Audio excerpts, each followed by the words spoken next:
Indemnité de fonction. Indemnité de fonction aux maires, aux adjoints et aux conseillers municipaux délégués. Donc, vu les articles 21, 23, 20, 21, 23, 24, 1 du Code général des collectivités territoriales, vu l'article 21, 23, 20 du CGCT qui fixe les taux maximum des indemnités de fonction des maires, adjoints et conseillers municipaux, vu le procès verbal de la séance d'installation du conseil municipal qui était en date du 3 juillet 2020 concernant les élections aux maires et aux 9 adjoints, considérant qu'il appartient au conseil municipal de déterminer les taux d'indemnité des élus locaux pour l'exercice de leur fonction dans les limites des taux maximum fixés par la loi, considérant que pour une commune de 11 748 habitants, dont Metz, le taux maximal de l'indemnité du maire ne peut dépasser 67% de l'indice brut terminal à l'échelle indiciaire de la fonction publique, considérant que pour une commune de 11 748 habitants, le taux maximal de l'indemnité de fonction d'un adjoint et d'un conseiller municipal titulaire d'une délégation de fonction est fixé à 27,5% de l'indice brut terminal à l'échelle indiciaire de la fonction publique, considérant l'obligation de respecter l'enveloppe indemnitaire globale composée du montant des indemnités maximales susceptibles d'être allouées aux maires et aux adjoints en exercice, considérant que les conseillers municipaux auxquels le maire a délégué une partie de ses attributions peuvent percevoir les indemnités, il vous est proposé de bien vouloir fixer le montant des indemnités pour l'exercice effectif des fonctions du maire, des adjoints et des conseillers municipaux délégués comme suit. Les fonctions du maire, 65% de l'indice brut terminal de la fonction publique, fonction des adjoints, 21% de l'indice brut terminal de la fonction publique, fonction des conseillers municipaux délégués, 14%, 1,70% de l'indice brut terminal de la fonction publique selon le périmètre de la délégation. Dire que cette décision prendra effet à compter de la signature des arrêtés de délégation pour les conseillers municipaux délégués à la date de leur désignation pour le maire et les adjoints. Dire que les indemnités de fonction seront automatiquement revalorisées en fonction de l'évolution de la valeur du point d'indice. Transmettre aux représentants de l'État dans le département la présente délibération et le tableau annexé récapitulant l'ensemble des indemnités allouées aux membres du conseil municipal et autoriser le maire à fixer par arrêté individuel le montant des indemnités perçues par chaque élu dans le respect des principes définis ci-dessus. Et décider d'adopter les indemnités de fonction ainsi proposées à compter de la signature des arrêtés de délégation pour les conseillers municipaux délégués à la date de leur désignation par le maire et les adjoints. Les crédits correspondant à la série de dispositions ci-dessus mentionnées seront inscrits au budget de la collectivité. Vous avez un tableau qui a été modifié suite à une erreur de calcul. Ah, c'est la prochaine délai. Y a-t-il des questions là-dessus? Monsieur Maïsa.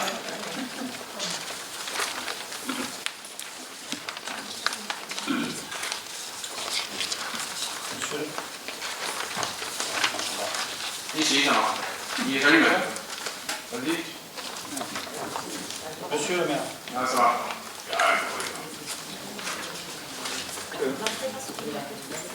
Donnez celui de la... C'est moi qui comprends. Faut pas le couper alors. Faut pas le ranger. C'est bon. Monsieur le maire, vous avez prôné la transparence à la lecture des tableaux ci-joints de la question 4 et 5. Nous découvrons les indemnités des adjoints, des conseillers délégués et des conseillers, et l'absence de vos indemnités. Les indemnités mensuelles totales en 2014 étaient de 13 070 € brut. Si je me réfère au tableau de la question 5, nous allons monter une indemnité mensuelle de 16 366,40 €, soit une augmentation de 25% et une augmentation annuelle de 40 000 €. Je ne suis en aucun cas contre les indemnités des élus, à condition que celles-ci soient justifiées. Nous avons perdu des compétences, l'eau, l'école de musique, la bibliothèque. Et là, nous nous retrouvons avec un adjoint supplémentaire, certes des conseillers délégués à moins, mais des indemnités plus importantes. Vous étiez à 79% de l'enveloppe maximale, vous êtes maintenant au maximum de l'enveloppe. Alors que la France entière souffre, alors que de nombreux Français vont perdre leur emploi, que de nombreux commerces sont dans la difficulté, que nos retraités voient leur retraite baisser, vous, élus de la République, la première mesure que vous prônez après votre élection, c'est une augmentation des indemnités. Dans cette augmentation, je ne critiquerai pas les personnes qui ont des délégations importantes, mais plutôt le principe de faire plaisir à tout le monde. Dans cette façon de faire plaisir à tout le monde, monsieur le maire, vous avez noyé le poisson. en vous accordant une augmentation de 30%, soit 765 €, soit 10 € par an. Vous passez de 2591 à 3356 €. Eh bien, excusez-moi, mais aujourd'hui, le groupe va agir, que ce soit la question 4 ou la question 5, nous voterons contre. Parce que je trouve déraisonnable de se voter une augmentation de 25% pour la globalité et 30% pour votre indemnité. Voilà. Bien, donc vous dites, M. Baïza, que ma indemnité n'est pas inscrite sur le tableau, vous venez de la donner. Donc, est-ce qu'il fait quelque part? Non, parce que j'ai enlevé les... Voilà, tout à fait, tout à fait. Et pour la délibération, le maire ne doit pas figurer sur le tableau. Ça, c'est le texte, moi je ne peux rien l'appliquer. Vous l'avez donné. Concernant la délibération, il est vrai que la dernière fois, je n'avais pas l'indemnité globale, je me suis fait largement critiquer. Bon, à me faire critiquer, autant faire critiquer pour une bonne raison. Voilà. Donc c'est bien, vous avez critiqué. Concernant l'enveloppe qui est dépassée, oui, elle est dépassée parce qu'il y a un adjoint supplémentaire et il y a des conseillers délégués qui sont indemnisés. Voilà. Et ensuite, concernant mon indemnité, elle est moindre de ce que vous dites parce que la dernière fois, le calcul avait été erroné.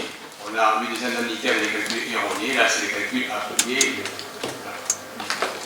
Bien, autre intervention? Oui. Monsieur Sol.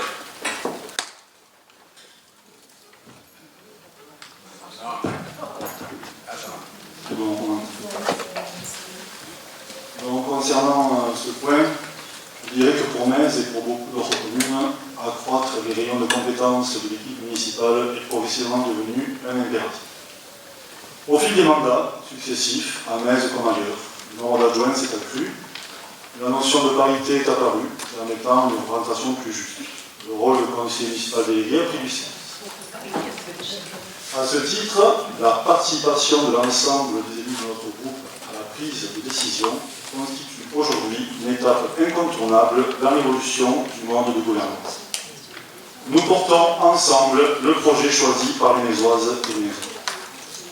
Alors que le taux maximum pour un poste d'adjoint est déterminé par la loi à hauteur de 27,5%, le choix de notre collectivité est de le ramener à 21%. Il s'agit d'un choix fort. À titre personnel, j'entame mon premier mandat en qualité d'adjoint. Et je me félicite de cette décision, car elle autorise justement chaque membre de notre équipe à porter des projets, à exercer des responsabilités et à mettre toutes ses compétences au service de la collectivité. Ainsi, dans chaque secteur d'activité, ce n'est pas un seul, mais plusieurs élus qui s'attelleront à la tâche. Au travers des rencontres et autres commissions, ils seront accompagnés à leur tâche par différents acteurs clés de la cité. Cette visée participative me semble essentielle pour mener à bien notre dessein. Notre projet est certes ambitieux, il mérite donc d'être porté par le plus grand nombre. Bien, merci, M. Sol. Autre intervention? Madame Sylvain, le micro à trop. Oui, là, il y a deux. Celui qui marche,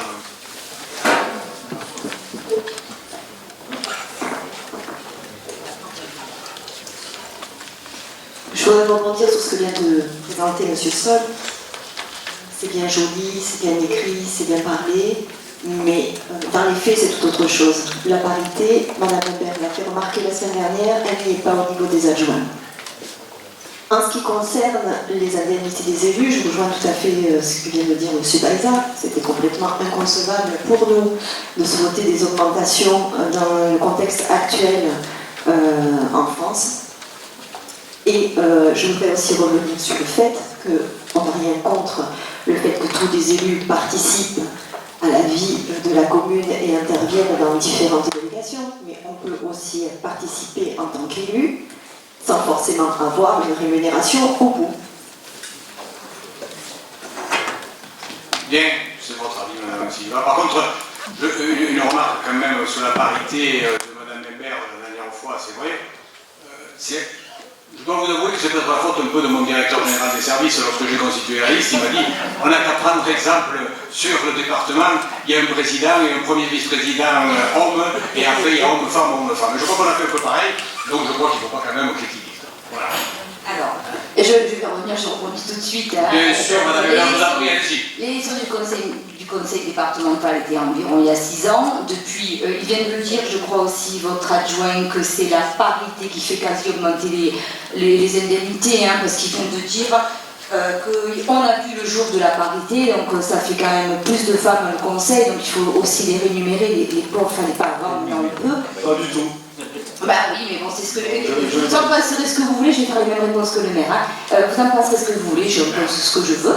Voilà, et je vous en prie, si on n'est pas à l'Assemblée départementale ou au conseil municipal, donc si vous n'avez pas honoré la parité, ça vous regarde à vous, et non pas ni à mon président, ni à moi. J'ai honoré la parité, si la parité n'est pas honorée, madame Imbert, la préfecture nous fera remarquer. D'accord, vous savez très bien que ce que vous dites là, c'est n'importe quoi. Vous avez la parité au sein de votre liste, elle n'est pas en tant qu'adjoint, mais bon, donc vous avez respecté ce qu'il faut. La parité au sein de la liste, elle y est. Je critiquais la dernière fois la parité en tant qu'adjoint. Vous l'avez? Non. Il faut la parité en tant qu'adjoint.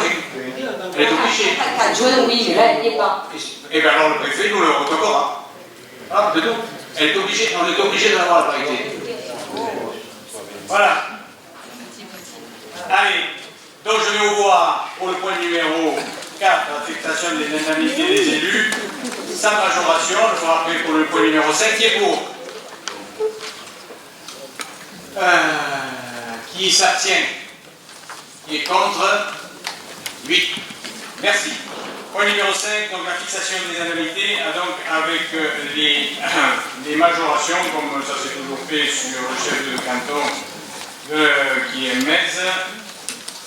Et donc, considérant qu'il appartient au conseil municipal de déterminer les taux d'indemnité des élus locaux pour l'exercice de leur fonction dans les limites des taux maximaux fixés par la loi, considérant que pour les communes de niveau de 11 748 habitants, le taux maximal de l'indemnité de maire ne peut excéder 65% de l'indice brut terminal de l'échelle initiale de la fonction publique, considérant que pour une commune de 11 700 habitants, de nouveau, le taux pour les adjoints ne doivent pas excéder 27,5%. Considérant l'obligation de respecter l'enveloppe indemnitaire composée du montant des indemnités maximales susceptibles d'être allouées aux maires et aux adjoints à l'exercice, considérant que les conseils municipaux auxquels le maire a délégué une partie de ses attributions peuvent percevoir une indemnité, considérant en outre que les communes sièges du bureau centralisateur du canton qui avait la qualité de chef-lieu de canton avant la modification des limites territoriales des cantons prévues en application de la loi numéro 2013-403 du 17 mai 2013 relative à l'élection des conseillers départementaux, des conseillers municipaux et des conseillers communautaires et modifiant le calendrier électoral permettant une majoration.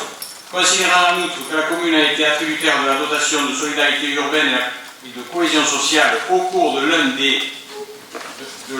au moins des 3 exercices précédents, il vous est proposé de bien vouloir majorer l'indemnité du maire précédent employé au titre de la majoration de chef-lieu de canton de la dotation de solidarité urbaine et de cohésion sociale, de majorer l'indemnité des adjoints précédemment octroyés au titre de la majoration de chef-lieu de canton de la dotation de solidarité urbaine et de cohésion sociale, de majorer l'indemnité des conseillers municipaux délégués précédents octroyés au titre de la majoration de chef-lieu de canton, et de fixer le montant des indemnités majorées pour l'exercice effectif des fonctions du maire, des adjoints et des conseillers municipaux comme suit. Le maire, le taux de la strate supérieure pour la majoration des cellules est 90%, le taux de la majoration du chef de canton donc est de 9,8%, qui sera appliqué au taux précédemment octroyé. Le taux de la strate supérieure de la majoration des CU pour les adjoints est de 25,20% de l'indice brut terminal de la fonction publique. Le taux de la majoration chef de canton est donc de 3,2% appliqué au taux précédemment octroyé. Et les conseillers municipaux délégués, le taux de majoration de chef de canton est de 2,1% ou de 0,3% appliqué au taux précédemment octroyé selon le périmètre de la délégation.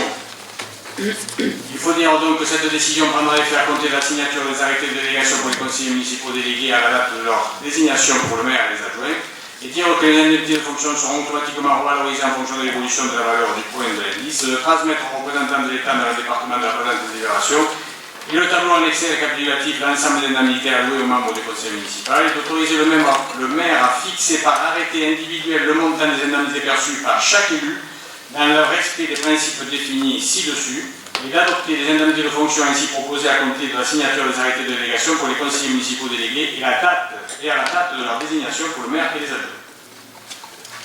Y a-t-il des questions là-dessus? Ça revient à ce que vous avez dit tout à l'heure, à dire au plus. Monsieur Grel, pardon, et derrière William, je vois pas. Il est plus grand que moi.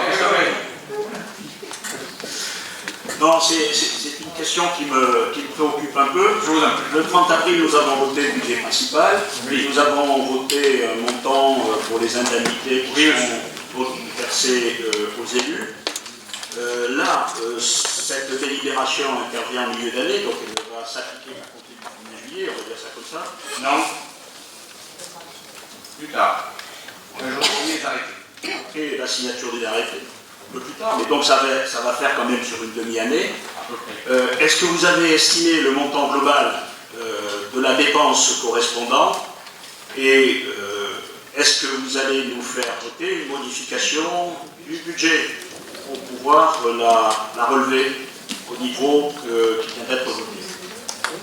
Monsieur Klein, vous avez bien dit, donc on a voté le budget principal fin avril, je crois.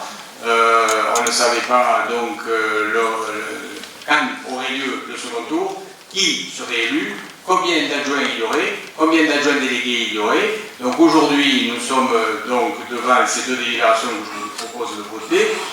Au niveau du budget pour payer les indemnités des élus, c'est prévu, il y a le montant voulu, au moins, pour arriver au moins au mois de novembre. Donc il y aura une délibération, le DM, si c'est nécessaire. On vous proposera, comme chaque fois, donc en fin d'année, pour équilibrer le budget. Nous avons entendu. Oui.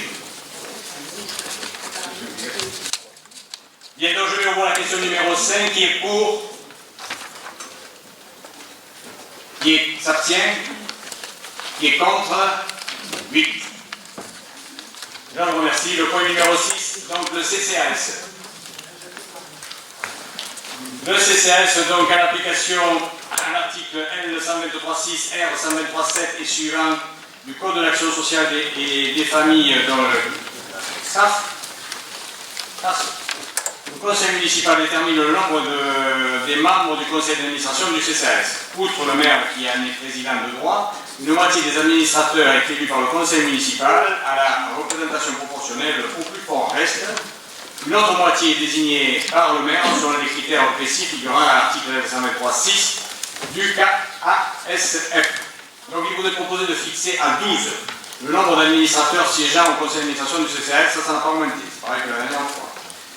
En plus du maire membre de droit, soit 6 membres élus au sein de ce conseil municipal et 6 membres désignés par le maire par arrêté municipal. Je vous propose donc ce soir donc, de décider que le conseil d'administration du CCAS de Metz sera composé de 12 membres, en plus du maire, membre de droit, ainsi répartis, 6 membres élus représentants du conseil municipal et 6 membres seront nommés prochainement. Y a-t-il des questions là-dessus? Pas de questions, qui est pour? À l'unanimité. C'est bon, merci. Donc maintenant, nous allons, conformément à l'article 123.6 R de 123.7 et suivant le Code de l'action sociale et des familles, le conseil municipal détermine le nombre des membres du conseil d'administration, outre le maire qui est président de droit, une moitié de l'administration est élue par le conseil municipal et la représentation proportionnelle au plus fort reste.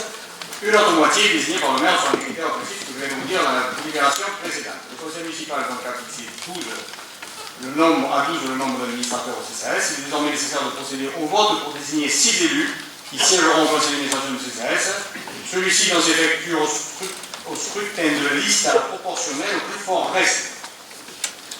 Vous avez normalement sur la table 2 listes, une liste A et une liste B. Je vous propose, vous demanderez la liste B après, mais je vous propose sur la liste A de modifier, d'enlever monsieur Daniel Rodriguez et de mettre madame Marie-Lilian Malaviole à la place.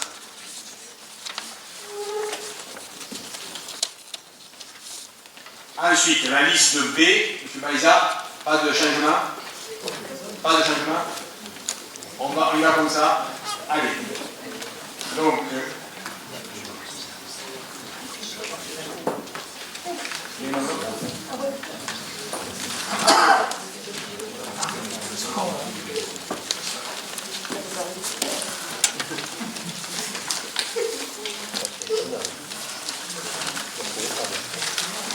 il y a trop de femmes là?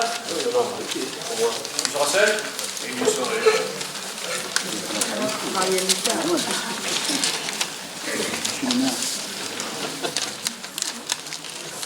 Remarque, tais-toi. C'est nous devant les vieux.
Liste A.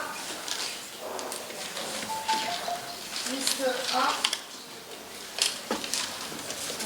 Liste B.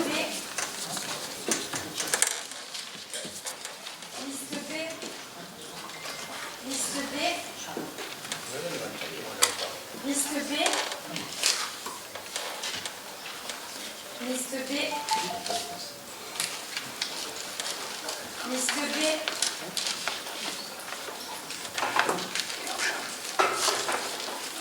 Liste B. Liste A. Liste A.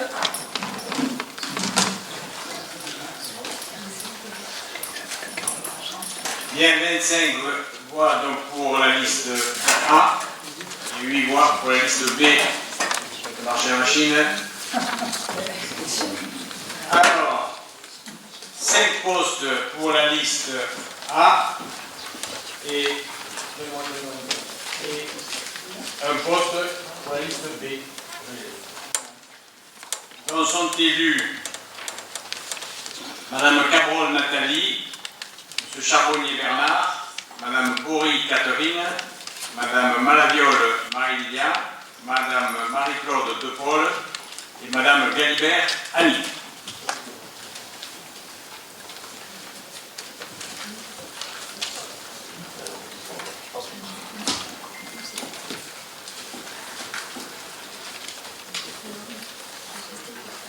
Point numéro 8. Donc c'est la question que je vous ai proposé d'ajouter à ce conseil.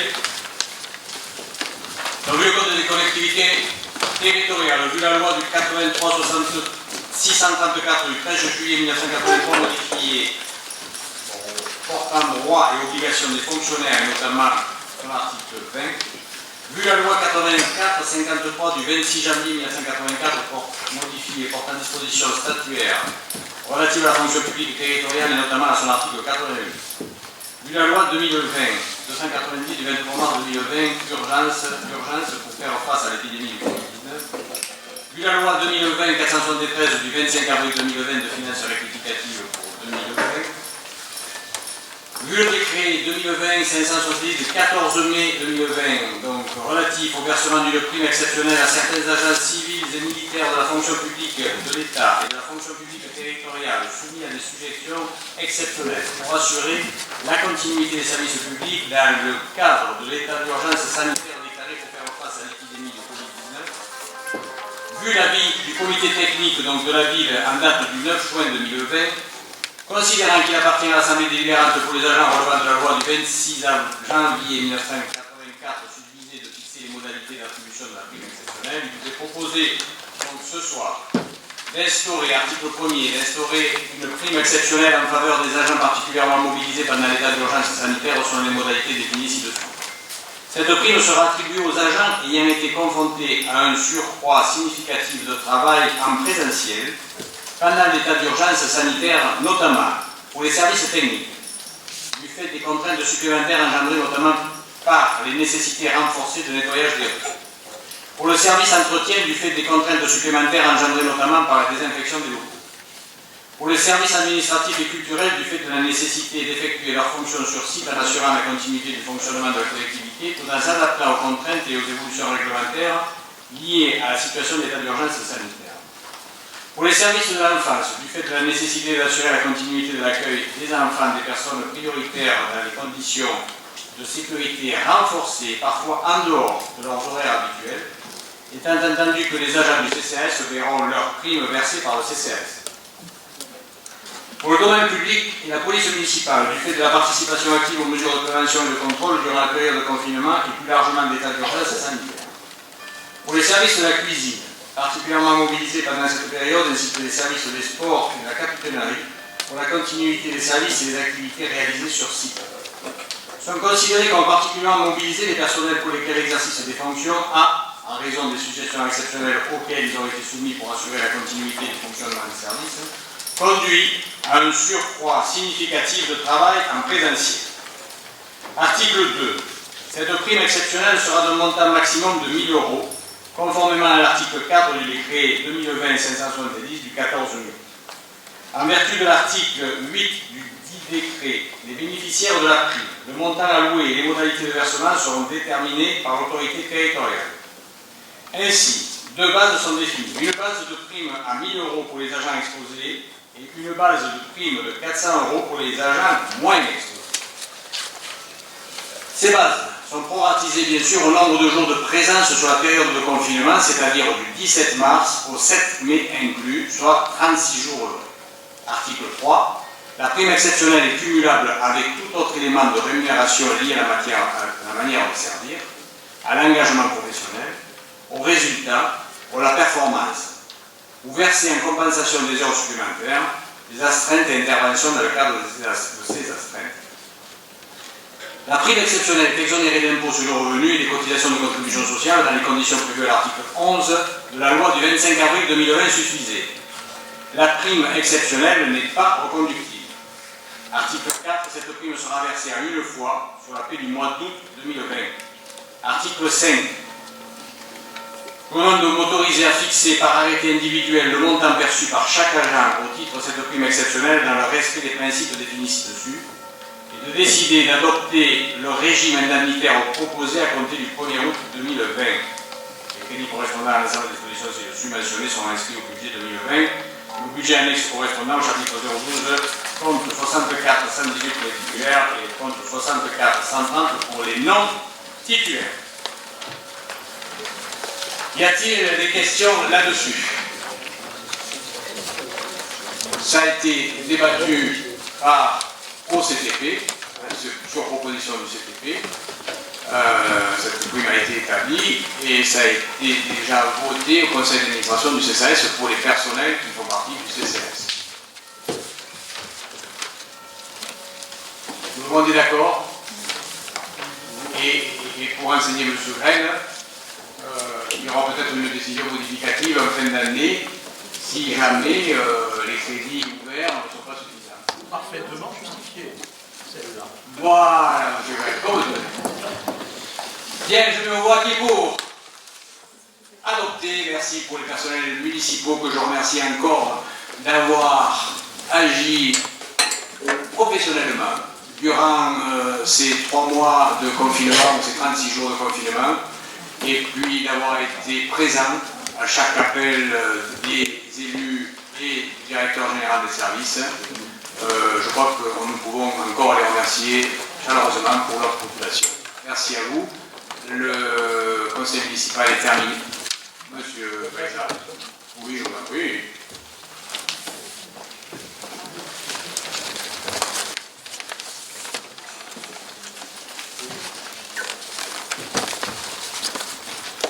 Tout d'abord, une question par rapport au compte rendu du conseil municipal du 30 avril 2020. Est-ce qu'il sera possible de l'avoir? Oui, non, mais voilà, c'était la question. Comme chaque fois, lorsqu'il y a une élection, bon, je ne sais pas par qui ça serait voté, ça ne sert pas à grand-chose. Parce que les membres du conseil municipal du... Redis-moi la date, je ne me rappelle plus. 30 avril. Ah, 30 avril. Mais 30 avril, oui, c'était pas nous. Donc 30 avril, le mettre aux voix ici, ça ne sert pas à grand-chose, quoi. Oui, mais bon, à un moment donné, il va bien circuler avec le compte rendu. Oui, il y a des villes qui le font, il y a des villes qui ne le font pas. Si vous voulez vraiment qu'on le On est 13, mais il est encore en place. Oui, mais ça ne veut rien dire. Bon, je veux bien qu'on le vote. On le votera. Celui Non, mais ça le voter, mais au moins pour les incomplet. Si jamais il y a quelque chose qui ne va pas dans le compte rendu, on pourra il y a des villes qui le votent, il y a des villes qui le votent. Donc ça ne veut rien dire. Mais c'est pas obligatoire. voilà, c'est pas obligatoire. Donc on ne l'a pas mis aux voix. Enfin, on l'a mis au vote. Mais maintenant, si vous n'avez pas été destinataire, non. C'est pas passé au conseil municipal, vous n'avez pas été. Non, il est sur le site internet, il y a juste les lignes. Il n'y a rien, il n'y a pas le compte rendu.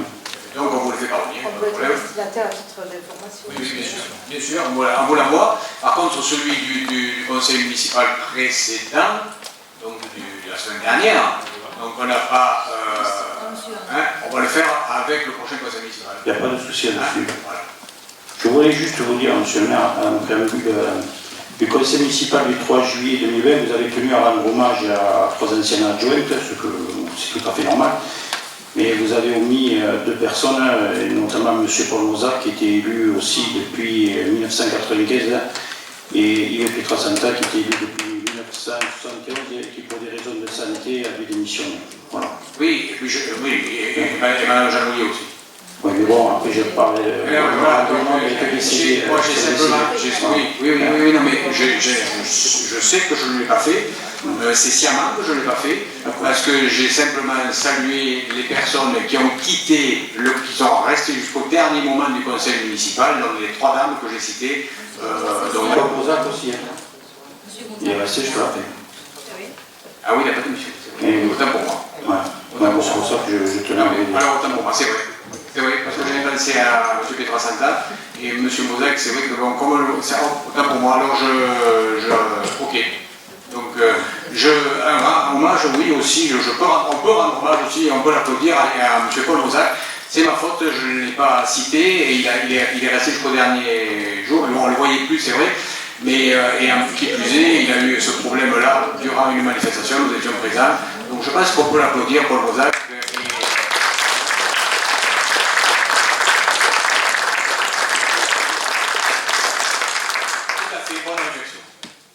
J'ai communiqué, bon, je pense que vous êtes tous au courant, dimanche 28 juin, les résultats du scrutin des élections municipales ont relevé 102 voix d'écart entre la liste Ensemble vers 2026 et la liste d'Agir pour Metz que je conduis.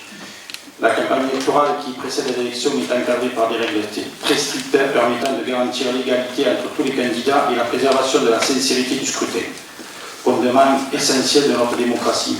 Or, nous avons malheureusement pu constater que plusieurs dispositions du code électoral ont vraisemblablement été méconnues au cours de cette campagne.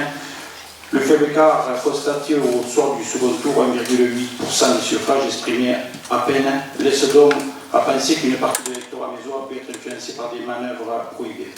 En conséquence, c'est en responsabilité que l'ensemble des candidats de la liste Agir pour Metz a déposé le vendredi 3 juillet dernier une protestation électorale auprès du tribunal administratif de Montpellier. Par l'intermédiaire de son conseil, la SCP, CGCB et associés. En effet, l'élection municipale constitue un moment majeur de l'expression démocratique locale. Notre motivation est double, le respect de la démocratie et le respect de la loi. Il nous a donc semblé juste et opportun d'inviter le juge de l'élection à se prononcer sur les agissements des membres de la liste Agir vers 2026. Et nous tenions à vous en informer par un souci de transparence de notre démarche. Seul l'arbitrage de la juridiction administrative permettra de lever les doutes qui planent sur les circonstances de cette élection, particulière à plus d'un titre. Dans l'attente de la décision judiciaire à venir, nous assurerons le mandat pour lequel nous avons été élus dans le respect des règles républicaines. C'est la raison pour laquelle nous ne ferons pas davantage de commentaires s'agissant de la procédure en cours et mettrons désormais toutes nos énergies au service des maisons et des maisons. Voilà. Monsieur le Président, oui, on a reçu le recours, bien sûr. La réponse est pratiquement terminée. Notre avocat va s'en occuper, il n'y a pas de problème. Vous allez avoir aussi un recours aussi. On va chacun son tour. Et pour le moment, comme vous l'avez dit, nous nous intéressons à la vie des maisons et des Mésois. Nous travaillons pour la ville de Metz. Et donc, nous travaillons la majorité la main dans la main. Et nous répondrons chaque fois que nous pourrons répondre, et nous devrons répondre aux interrogations que vous nous poserez, que votre avocat nous posera, que l'on ira, je crois que c'est. Et donc, oui, pas de problème. Tout le monde a pris compte et connaissance. Pas de problème. Donc là maintenant, écoutez, malgré ces petits soucis, je lève la séance. Je vous souhaite de passer à vous toutes et à vous tous de bonnes vacances, en espérant de ne pas être obligé de faire notre conseil municipal avant la fin du mois de juillet. Merci beaucoup. Bonne soirée.